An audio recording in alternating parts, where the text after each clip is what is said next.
Still on transportation, the Association of Rights and Welfare of Passengers in Nigeria wants to provide identification cards for all passengers in the country. The association says this will solve the non-identification of victims of accidents. It also wants to work on the report on the state of roads in Nigeria. Habida Lawal now reports. For any country is a vital aspect of its social and economic life. It enhances trade needs, serving the country's manufacturing, industrial, tourism, and distribution needs. Yet in Nigeria, passengers are increasingly exposed to risk while plying roads across the country. It is why the Association of Rights and Welfare of Passengers in Nigeria are pushing for transportation to be accorded high priority and that road users should not be neglected.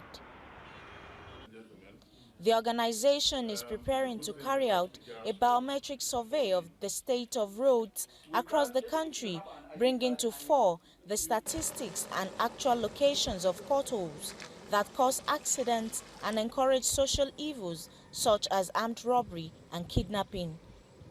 Are the patrons of transportation facilities, they are the passengers in a country.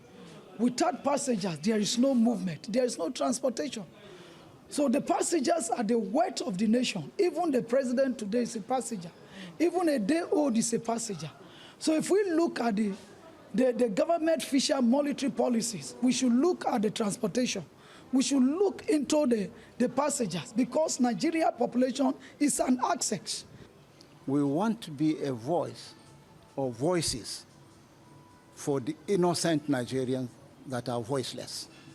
And those Nigerian passengers, including me and you people, that are passengers either on Okada or on taxis or on luxurious buses or even on aircraft we are a passenger.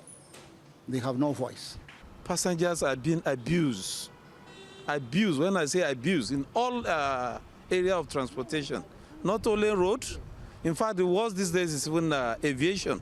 I think it's a very good, it's overdue, honestly, to have an association like this. And I want the federal government to see into it and adopt them as a parastatal in Nigeria, because this is the only voice of Nigeria, especially the passengers. You can imagine these are very good services that need to be protected, and it's more especially because anybody can fall a victim of it. It's just like somebody falling into a ditch. You know, you need an helicopter to come and rescue at that particular place. But now that we have this, please, this is one of the kind of ideas that I pray the federal government, the National Assembly, all and the leaders of this country, especially those that are it, is not just any to support this to make it a reality. Presently, the dependence on roads has resulted in a rapid deterioration of the network, and this has negatively affected the economy as goods and services are delayed and high transportation costs translate to a high cost of goods and services. More worrying is the number of lives that have been lost due to the state of the roads. Habida Lawal, TVC News, Abuja.